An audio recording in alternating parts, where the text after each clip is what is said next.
Kabar baik, salve, salam kabar baik bagi teman-teman semuanya. Hari ini kembali saya Ruli Larasati ditemani dengan Rama Justinus Sulistiadi. Nah, kita akan ngobrol tentang saling kunjung-mengunjung ini ya. Saling berkunjung, Presiden RI sudah pernah ke sana, dari Paus juga sudah pernah ke sini gitu ya. Dan kedekatan ini tuh seperti apa sih relasi kita dengan Vatikan? Sangat dekat karena sebagaimana telah kita ketahui, Vatikan itu mengakui kemerdekaan Indonesia begitu cepatnya dibandingkan dengan negara-negara barat yang lain. Lalu kemudian Presiden kita, Bapak Soekarno, Presiden pertama itu juga sudah mengunjungi beberapa kali. Dan ada 2 paus, dan kalau dengan Paus Fransiskus ini berarti paus ketiga ini. Jadi ada 3 paus yang mengunjungi kita, 2 paus sudah. Yang satu itu Paus Paulus VI tahun 70, dan Paus Yohanes Paulus II itu tahun 89, ya kan? Nah sekarang kita balik ke Bung Karno terlebih dahulu, Presiden pertama. Dalam kurun waktu 8 tahun, bayangkan. 3 kali mengunjungi Vatikan. Kunjungan pertama ke Italia tahun 56, maka Soekarno disambut upacara kenegaraan resmi di Roma itu. Depart for the city. Halfway along the broad Via dei Fori Imperiale, the mayor, Mr. Rebecchini, waits to welcome the guest in order to offer him the cordial greetings on behalf of Rome and the Romans. The heralds of the commune, in their characteristic uniforms of gold and scarlet, sound the trumpets. In his speech, the mayor underlines the links of friendship which unite Italy and Indonesia. Dan kemudian juga kita tahu Soekarno itu manusia seni. Iya, very artsy. Betul. Dan sebagai pecinta seni dan teknologi, tentu Soekarno menikmati juga waktu ke sana itu. Mengunjungi situs-situs bersejarah di kota Roma. Piazza Navona, Piazza Venezia, Fontana di Trevi. Yang Anda tahu kalau kita ke Fontana di Trevi itu lempar koin ke belakang itu ya. Mudah-mudahan balik lagi Mudah-mudahan balik lagi. Tradition has it that the visitor throws a coin into the fountain as a pledge against his future return. Sukarno did not follow this custom. A coin is too meager an offer, he said. I leave my heart here. The harmonious murmur of the hundreds of jets of water seems to approve this unconventional reaction. Kemudian juga di Torino, Bung Karno itu mengunjungi pabrik Fiat. Wow. Iya, ke Fiat. Lalu diimpor ke Indonesia.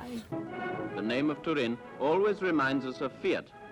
And Sukarno does not let slip this opportunity to pay a visit to the great factory from which come the cars which are appreciated in Indonesia too. It is a great honor for the directors of Fiat to have the signature of such an important guest in their golden book. This great Torinese industry has come a long way since the first little car, a model of which is given to the chief of the great and friendly nation. The visit is concluded with a detailed tour through the various departments of the factory.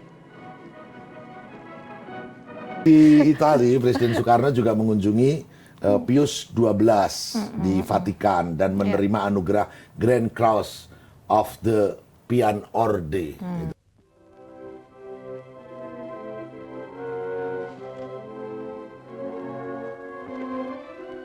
During the conversation, which was to last more than half an hour, the cordial, sincere and loyal relations between the Holy See and Indonesia were reinforced.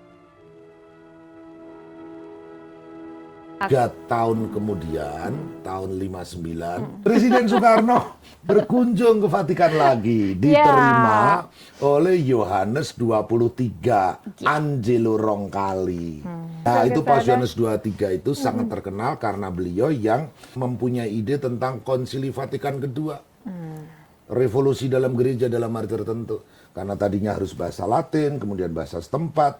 Tadinya Roma itu membelakangi umat. Ya. Dalam kunjungan itu tahun 64 itu ya, Soekarno menerima lukisan mosaik Kastil Sant'Angelo. Dan pesan Vatikan bagi Indonesia tentu saja berterima kasih karena dengan Pancasila umat Katolik boleh hidup rukun dan sebagainya ya. Terus juga menitipkan pesan-pesan kemanusiaan seperti solidaritas, berbela rasa terhadap yang miskin dan tertindas. Banyak paus selalu bicara itu karena memang itu salah satu problem dunia menurut saya itu.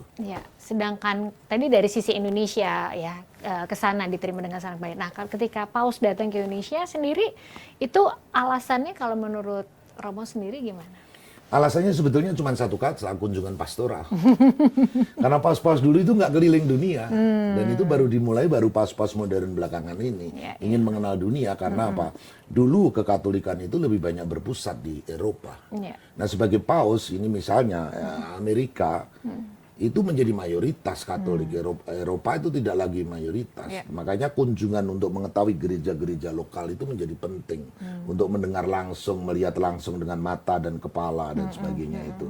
Kemudian Paus Yohanes Paulus II, Paus Paulus II undangan Presiden Soeharto, 89. Waktu itu luar biasa sudah kita ceritakan. Dan harapan kita Paus Fransiskus nanti September 24 itu yaitu atas undangan Presiden Joko Widodo lewat surat yang disampaikan oleh Menteri Agama kita Yahud Khalil Hilmas di Vatikan 8 Juni 22 seperti itu. Ya, jadi disambut akhirnya untungnya ya setahun kemudian undangan itu berbalas positif ya dengan. Ya, dan seperti biasa kunjungan paus ke banyak negara itu ada dimensi politisnya pasti, dan politis itu bukan dalam arti jelek ya. Politis adalah seni mengatur kota, mengatur dunia. Kalau tidak ada pemimpin-pemimpin untuk mengatur itu, dunia ya berantakan, dunia chaos. Tapi juga lebih kunjungan apostolis, pengembalaan, kunjungan kemanusiaan. Maka kata kunci dalam kunjungan paus ke Indonesia itu adalah apa? Terima kasih kepada pemerintah dan rakyat Indonesia yang menerima mengunjungi umat Katolik. Ya. Semacam itu, dan tentu saja pasti akan disinggung juga Pancasila karena Pancasila itu memang sudah mendunia, sudah bisa menghasilkan berapa doktorat itu di berbagai universitas. Ya. Saya 12 tahun di Eropa, banyak orang-orang lintas negara itu sungguh kagum. Kok bisa Indonesia ada 700 etnis, 17.000 lebih pulau, 700-800 bahasa bisa disatukan, itu kan luar biasa. Dan itu sesuatu yang mengagumkan. Maka pluribus in unum, bahasa Latinnya atau Bhinneka Tunggal Ika itu memang menjadi kekaguman bagi banyak orang, saya rasa itu. Ya, jadi memang kita tadi sudah membahas cukup panjang ya bagaimana relasi Indonesia dengan Vatikan yang sangat harmonis ya, sangat dekat. Terbukti dari Presiden Soekarno ke sana sudah 3 kali, dan ini adalah ada kunjungan kembali ya dari Paus dari Vatikan untuk Indonesia. Demikian Romo, terima kasih atas bincang-bincang tentang relasi kita dengan Vatikan. Sampai ketemu lagi bagi teman-teman Kabar Baik. Jangan lupa kalau ada pertanyaan, komentar, saran, menghubungi ada link di bawah ini ya. Oke, salam kabar baik. Salam kabar baik.